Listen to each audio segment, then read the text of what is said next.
In the name of Allah, the most gracious and the most merciful. Assalamu alaikum everyone, and hope you all are doing well. This lecture is related to again the reading section 1.2, that is under unit number 1. The title of this section is Jinnah's Vision of Pakistan. In today's lecture, we will be covering the study questions that are at the end of this chapter. So you can open up your book and you can also relate the questions and answers that I am going to cover under this lecture. The first part of your study question, if you open up your book on page number 26, the first part is of recalling. By recalling, it means that it is going to check your memory, that how far you remember the minute details that we discussed in the speech of Jinnah. So you don't need to go for, you can say, long answers, but yes, you should be brief. It means that you should cover all the details, but not in a long way, but in a short way. So the first question, that is, when and where did Muhammad Ali Jinnah delivered this speech? So here are two questions in one question. The first question is related to when. Now when is you can say an adverb, or you can say adverbial question that asks about the time, and where is going to ask a question related to the place of this speech. So here, when and where did Muhammad Ali Jinnah deliver this speech means you are supposed to write down the date and also the place where this speech was delivered. So if you just come back to page number 21, the first line that is written over there, that Muhammad Ali Jinnah's 11th August 1947 speech. So it means that the answer to when is 11th August 1947, and when you are looking for the answer where, so it is given at the title Mr. Jinnah's Presidential Address to the Constituent Assembly. So where is the answer to where is the Constituent Assembly? Okay, question number 2. What two functions of the Constituent Assembly did Mr. Muhammad Ali Jinnah refer to in the beginning of his speech? So again, if you come back to page number 21, the beginning of the speech, where Jinnah is formally starting his speech with Mr. President, ladies and gentlemen, there he is going to clearly highlight that there are two main functions of the Constituent Assembly that the Constituent Assembly is supposed to perform. The first is the very onerous and responsible task of framing the future constitution of Pakistan, and the second function is the second function of the Constituent Assembly is to function as a full and complete sovereign body as a federal legislature of Pakistan. So the first one is to frame the set of rules and regulations for the country, and the second function is the country is supposed to act as an independent country, where there should be rules and regulations which the country is going to implement the way it wants to. Okay, question number 3. What did he say about the first function of the assembly? Now for this answer, you can come to page number 22 and paragraph number 2, where the paragraph starts with dealing our first function in this assembly. So Jinnah has so far he has given a lot, he has talked a lot about the sovereign legislative body, he means to say that the country has to act as an independent country by implementing its own rules and regulation, and it is supposed to act as a federal legislature. But then again he is going to highlight that by sovereign and independent country, he means to say that the country should maintain, the government should maintain law and order, so that the life, property and religious belief of its subjects are fully protected by the state. So the first function of the assembly is to maintain law and order, and why it is supposed to maintain law and order, to maintain peace, we can say, or to maintain the security of the people who are living in this country. Okay, question number 4. What did he say about the second function?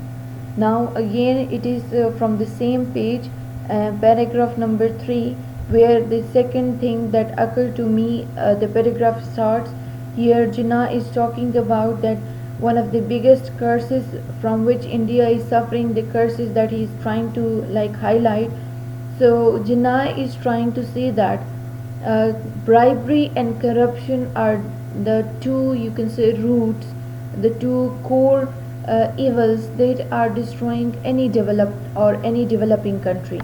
So he is trying to say that he is highlighting that the function of the Constituent Assembly is to remove bribery and corruption from their roots.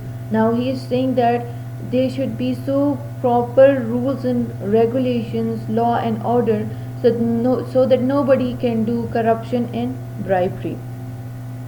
Okay, then the question number 5. Which legacy does Muhammad Ali Jinnah refer to in his speech? So if you remember, we talked about legacy, that legacy is a tradition or any culture that we are receiving from our forefathers, जो हमारे आबाओ अजदाद से चली हमारे पास आ रही है, उसको हम legacy कहते हैं. So here again, if you look at page number 22 and paragraph number 4, Jinnah has talked about that the legacy or the tradition that we are receiving from our forefathers, it has got both good and bad effects, and it has got both good and bad sides. So Jinnah is saying that I am myself, I am not in a favor of this legacy of nepotism and jewelry. So Jinnah is referring towards the evil of nepotism and jewelry, that this is a very bad thing, and if it is going to remain in our country, then we cannot develop. So he is saying that the legacy of jewelry and nepotism, these are two bad things, and we should not follow, and we should not we should not be practicing these two practices in our newly born country. Question number 6. What are the Qaid's view about the division of India? So if you remember back in our lecture number 3, I have talked about the division of Bengal and Punjab, where Qaidism was saying that most of the people who are both from Pakistan and from India, they are not happy with the division of Bengal and Punjab. So Qaidism said that we were supposed to divide the United India, like the division of United India, it was due. We were supposed to do it, we were forced to do it, but the way we have divided it, it is because to maintain peace, and secondly, it is for the sake of the constitutional problems that both of the countries they might have faced in future. Because if we have not divided the way the division that we have done right now, if we would have not done this, so the constitutional problem that might India might have faced, or that Pakistan might have faced, so it was due. So Qaidism is saying that the reason why we divided Punjab and Bengal this way, it is because to remove the constitutional problems that India and Pakistan might will face in future. Okay. Question number 7. What does he says about the minorities? So Qaidism says that minorities are also part of a country, and it is the duty of the country or the state or the government to to protect the rights of minorities regarding their life, regarding their properties, and regarding their religious belief. And also he is saying that our constitution it is supposed to be so forceful that nobody can question, and nobody can avoid the question of minorities, and nobody should question their identity. Now, Quaid is saying that the duty of the Constituent Assembly is to maintain peace, law and order and protection of minorities also. Question number 8. What kind of freedom does Muhammad Ali Jinnah envision for the people of Pakistan in general? So, if we talk about this question, this is, you can say, the summary of the whole speech, because the first thing Quaid talked about, he talked about a federal legislative body, a sovereign independent country. That is the first thing that Jinnah envisioned. Secondly, Jinnah envisioned that if Pakistan is going to be a federal legislative body and it is going to frame its own constituent, it is going to enforce law and order, it is going to maintain law and order, and everybody, whoever like whatever his or her religion is, whatever her culture is, the major function, the major responsibility of the Constituent Assembly is to protect the law and order, to maintain law and order and to protect the rights of its citizens. Okay, then Jinnah talked about the, you can say that the Constituent Assembly should make sure that there should be no bribery and corruption in our country, and it should not practice the practice of jobbery and nepotism. Then the protection of rights of minorities, and then he talked about the, you can say, the rights of people to maintain their identity. Like he said that Hindus are allowed to go to their temples, Christians are allowed to go to their churches, and Muslims are allowed to go to their mosques. So he was trying to envision a very ideal state where there should be no corruption, no bribery, no nepotism, no jobbery, and there should be like protection of each and every person. So we can say that the vision of Quaid-e-Azam's vision related to Pakistan, that was a very ideal state, and Quaid-e-Azam wanted Pakistan becoming one of the greatest nation of the world.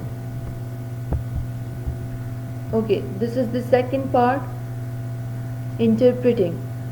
Interpreting normally means that when you are reading a line, or when you are reading any text and you are going to make meaning out of it, or you are trying to like gain the meaning by your own understanding. Now, what are the words that are written over there and how you are going to understand those words, it is going to be the interpretation. So here, what does Muhammad Ali Jinnah mean by Hindus would cease to be Hindus and Muslim would cease to be Muslims? So this is now the thing is, you are supposed to explain it. You are supposed to explain it by your own words. What does what are you gaining from these two lines, that Hindus would cease to be Hindus and Muslims would cease to be Muslims? What are your understanding related to these two lines? So you can say that you can interpret it by saying that Muhammad Ali Jinnah was an idealist person. He was not enforcing any person to be under any forceful act. So he was trying to say that Muslims they will remain Muslims. It means that if they want to convert their religion, nobody is going to force them for conversion, and if they are willingly converting it, nobody is going to stop them. So he was saying that everybody, whether Hindu, Muslim, whoever the person who is a part of the newly born country, they are not supposed to be under any political rule, under any political pressure, under any kind of pressure, that we are not going to pressurize them to convert their religion, we are not going to pressurize them to convert their belief. So Hindus will remain Hindus in the newly independent country, and Muslims will also remain Muslims in the newly born country. And it is the duty of the Constituent Assembly to maintain this thing, to make sure this thing, that nobody is forcing Hindus to be Muslims and nobody is forcing Muslims to be Hindus. Okay. Make a list of fundamental principles that comprises Jinnah's vision of Pakistan. So it is again the summary of the text. Jinnah envisioned about a freedom of state. Jinnah envisioned about a freely, independently acting federal legislative. That is again the constitution that he talked about, that you should make your constitution and then you should act independently. Then Jinnah talked about the equal rights, that everybody should have equal rights in this country. Then he talked about the, you can say, maintenance of law and order, that the Constituent Assembly should maintain law and order, so that everybody will be protected under this law. Then Jinnah talked about the removal of bribery and corruption. Then he also talked about the removal of nepotism and jobbery. Then Jinnah talked about the protection of rights of minorities, and then he talked about the, you can say, again the rights of every, you can say, citizen, regarding their religious rights, regarding their property rights, regarding their life rights, that everybody should be protected. And then Jinnah also talked about the, you can say, implementation of rule and law, so that the peace of the country will be maintained.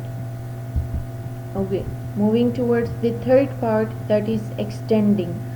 Now extending means that this is not part of the original text, but yes, it is somehow taking idea from the original text and then how you are going to interpret it. So having read Jinnah's vision of Pakistan and the list of fundamental principles that you made in the previous question, what have we achieved and what not with regards to Jinnah's vision of Pakistan?